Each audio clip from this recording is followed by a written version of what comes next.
আমরা হচ্ছে এখন পেজে লাইক ফলোয়ার করার জন্য এইরকম কিন্তু আপনার ড্যাশবোর্ড এর মধ্যে থাকবে, বিজনেস ম্যানেজার থাকবে। এই পাশে আপনার বাম পাশে আসার পর এখানে দেখবেন যে অ্যাডস ম্যানেজার আছে।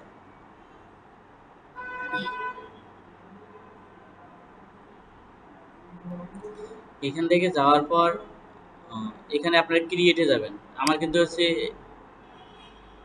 আপনারা এই পাশে হচ্ছে অ্যাড অ্যাকাউন্টটা দেখে নেবেন। আমি এই যে যেহেতু আমার অনেকগুলো অ্যাড অ্যাকাউন্ট,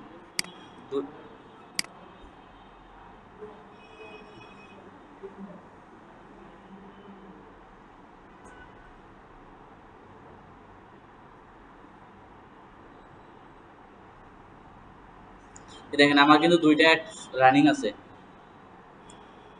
এই দুইটা অ্যাড মানে এনাদের আমি কাজ করতেছি। একটা হচ্ছে পার ডে $10 দিয়ে অ্যাড চালাচ্ছে, আর একটা পার ডে হচ্ছে $2 দিয়ে অ্যাড চালাচ্ছে। তো আপনারা এরকম যখন মানে অ্যাডস রান করবেন তখন আপনাদের এখানে অ্যাক্টিভ থাকবে। তো আমরা এখন মানে একটা লাইভে অ্যাড রান করবো। তো এখান থেকে ক্রিয়েটে যাব, যেহেতু লাইক ফলোয়ারের জন্য করবো। লাইক ফলোয়ারের জন্য যদি আপনারা অ্যাড রান করেন মাস্ট বি আপনাদেরকে এঙ্গেজমেন্টে যাইতে হবে। যাওয়ার পর আপনারা এখান থেকে মেইন হলে যাবেন।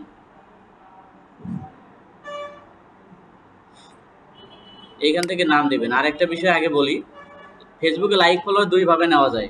ক্লায়েন্ট আপনাকে বলবে যে আপনি তাকে আগে বলবেন যে আপনি কোন লাইক ফলোয়ার নিতে চান। লাইক ফলোয়ার হচ্ছে তিন প্রকার হয়। একটা হচ্ছে র্যান্ডম লাইক ফলোয়ার, যেটাকে আমরা অ্যাভারেজ বলে থাকি।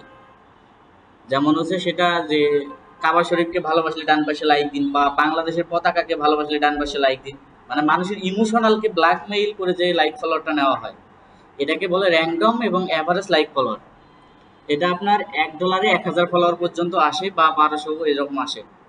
আর টার্গেটেড ফলোয়ার 2 নাম্বার। টার্গেটেডটা কি? ক্লায়েন্টের বিজনেস হচ্ছে ক্লোথিং, এখন ও বলতেছে যে ওর ক্লোথিং রিলেটেড ও মানে লাইক ফলোয়ার পেজে নিয়ে আসবে। এটা হচ্ছে টার্গেটিং। এটা আপনার $1 পেজ লাইক ফলোয়ার কাউন্ট হয় 50 থেকে 100টা, $1 কাউন্ট হয়। আর যেটা হচ্ছে 3 নাম্বার, এটা হচ্ছে একেবারে ফ্যাক ফলোয়ার, যেটা বিভিন্ন থার্ড পার্টি SMM প্যানেলের কিছু আছে, ওই প্যানেলগুলোতে লিঙ্ক দিয়ে লাইক ফলোয়ার যেটা নেওয়া হয়। তো ওইটা নিলে পেজের জন্য রেস্ট্রিকশন আসে। তো সেই ক্ষেত্রে আপনারা ওইটা ক্লায়েন্টকে ওটা বলবেনই না। আপনারা বলবেন যে আপনি কি ফলোয়ার নিতে চান। সব সময় বলবেন যে ওনাদেরকে অ্যাভারেজ ফলোয়ার দিতে, মানে র্যান্ডমটা। কারণ কেউ কিন্তু $1 50 থেকে 100টা ফলোয়ার মানে নিবে না। দেখা যাচ্ছে 1500 ফলোয়ারের পিছনে ওনাদের মনে হয় $15 চলে যাচ্ছে। তো আপনারা ওনাদেরকে অ্যাভারেজ ফলোয়ার দিবেন। তো এইটা হচ্ছে আমার পেজের নাম। আমি এখান থেকে এই পেজের নাম দিয়েই দিলাম। তারপর এখান থেকে আমি দেবো হচ্ছে লাইক ফলোয়ার। হ্যাঁ বলুন।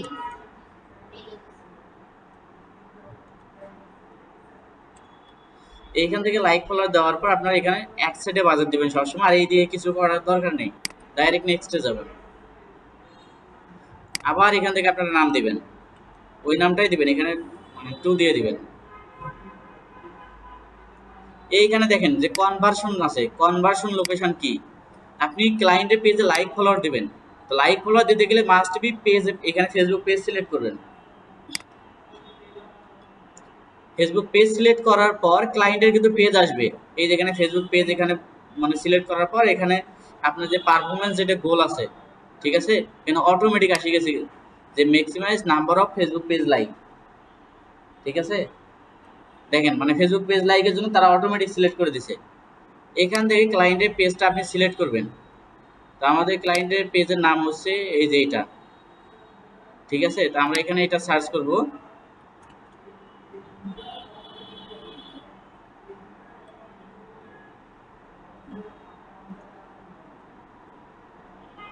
এই দেখেন, এটা আমরা নাম নাম কিন্তু সার্চ করছি। সার্চ করার পর আমরা এখানে পেজের নাম সিলেক্ট করছি।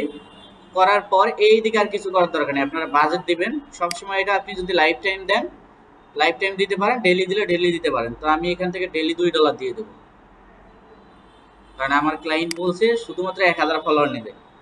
তো 1000 ফলোয়ারের জন্যই আমি ওনার কাছে চার্জ করছি কিন্তু অনেক, 1500 টাকা চার্জ করছি। আর আমি আনপ্রফেশনাল কোনো কাজই করি না, বুঝতে পারছেন? তো এরপরে লাইক ফলো, মানে যখন টার্গেটেড লাইক ফলোয়ার দিবেন তখন কিন্তু এখানে আপনাদের এই যে টার্গেট করতে হবে, ডিটেল টার্গেটিং করতে হবে। এখানে এই যে অ্যাডভান্টেজ আপনি টার্গেটিং করতে পারেন, বা আপনি এখানে হচ্ছে মানে ম্যানুয়াল ভাবে টার্গেটিংটাও করতে পারেন, কিন্তু এখানে অবশ্যই আপনাদের তখন টার্গেটিং করতে হবে। যেমন হচ্ছে ক্লায়েন্টের বিজনেস ক্লোথিং, আপনারা ডিটেল টার্গেটিং এ ক্লোথিং দিবেন, যে ক্লোথিং কারা কিন্তু ইন্টারেস্ট। আমরা যেহেতু ওনার হচ্ছে অ্যাভারেজ ফলোয়ার দেবো, আমি এখানে কোনো টার্গেটিং এ দিব না, জিরো টার্গেটিং। জিরো টার্গেটিং বলতে কি, যেটা কোনো টার্গেটিং এ হয় না, এটা জিরো টার্গেটিং। এরপরে নেক্সট আবার এখানে আপনার নাম দিবেন। দেখেন নাম দেওয়ার পর এখানে আইডেন্টিটির এখানে পেজটা আমার অটোমেটিক সিলেক্ট আছে। এখানে বলছে যে অ্যাডস, যে মাল্টিপল যে আপনি অ্যাডস গুলো রান করবেন, সেই ক্ষেত্রে এটা আপনার মানে চেক মার্ক করা থাকলে আপনারা এটা মানে চেক আউট করে দিবেন। এরপরে ক্রিয়েটিভ যেটা আছে, ক্রিয়েটিভ চাইলে এখানে দুই প্রকার আছে, যে আপনি এখান থেকে ইমেজ দিয়েও করতে পারেন লাইভ ফলোয়ার, ভিডিও দিয়েও করতে পারেন। এটার জন্য আগে আরেকটা বিষয় আছে এখানে,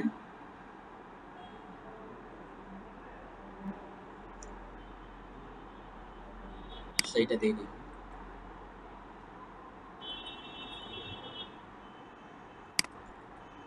যাই হোক, আমরা এখান থেকে হচ্ছে একটা ইয়ে দিই, ইমেজ দিয়ে দিই এখানে। এই দেন এখানে কিন্তু আমার ডিজাইন করা আছে। আমি মূলত এইটা দিয়ে লাইভ ফলোয়ার কাউন্ট করি সবসময়। এই দেখেন, বাংলাদেশের পতাকাকে ভালোবাসলে ডান পাশে লাইক দিন। মানে এটা সবাই ভালোবাসে, হিন্দু মুসলিম সবাই ভালোবাসে, তাই না? এই জন্য এটাতে লাইক ফলোয়ার সব থেকে বেশি কাউন্ট হয়। এটা আপনি আপলোড করবেন এই পাশ থেকে, এই পাশ থেকে আপলোড করে নেবেন। এইখানে আপনারা লিখবেন যে আপনারা কি মানে যেটা দিবেন, ঠিক আছে? যেমন আমরা এটা এখানে দেবো না। দেখেন প্রাইমারি টেক্সট সবসময় যে উপরে আপনারা যেটা দিবেন, দেখেন এখানে উপরে আসবে, এটা উপরে আসবে। তো আমরা এখানে একটা ভালো একটা প্রাইমারি টেক্সট দেবো। প্রাইমারি টেক্সট আপনারা যদি বাংলা কখনো লেখেন, তাহলে এখানে আপনারা মানে এইখানে গিয়ে বাংলা লিখবেন, ট্রান্সলেটে আসবেন, আসার পরে এইখানে বাংলা সিলেক্ট করার পর এখানে আপনারা মেসেজ করবেন, বাংলিশে ভাবে লিখবেন। আমি লিখি,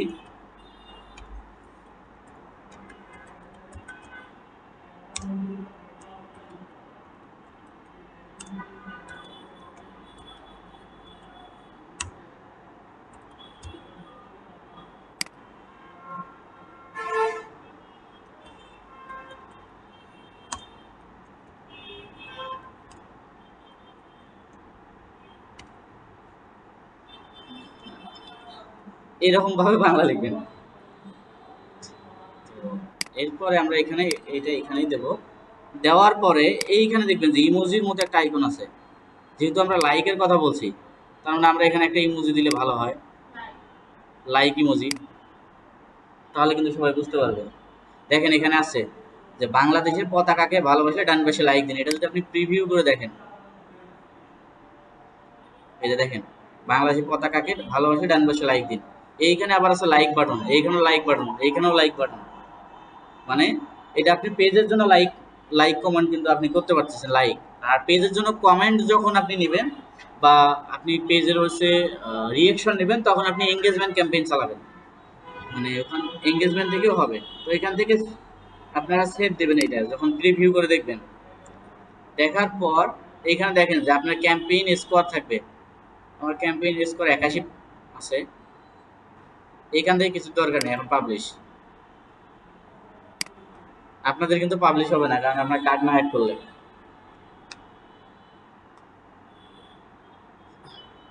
তো এই যে আমার এটা প্রসেসিং আছে, এটা হচ্ছে আমার ক্লায়েন্টের কাজ, মানে লাইভ প্রজেক্ট এটা দেখানো।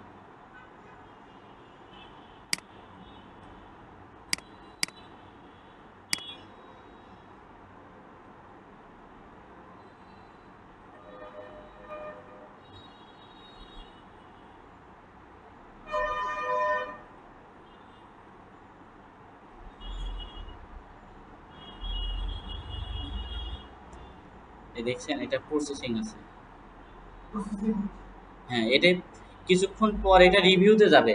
রিভিউতে যাওয়ার পর এটা হচ্ছে ইয়া হবে, অ্যাক্টিভ হবে। যখন অ্যাক্টিভ হবে তখন লাইভ ফলোয়ার আসা শুরু করবে।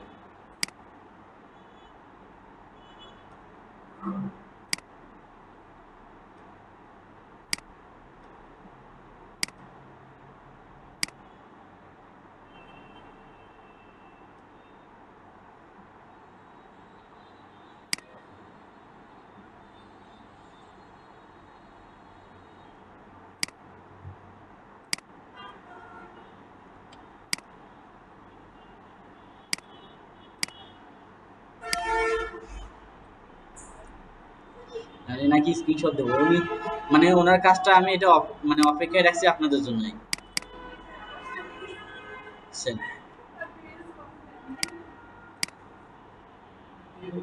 হুম, এই দেখেন, যার আপনি কাজ না করলে বাদ দিয়ে দেবো, মানে এটা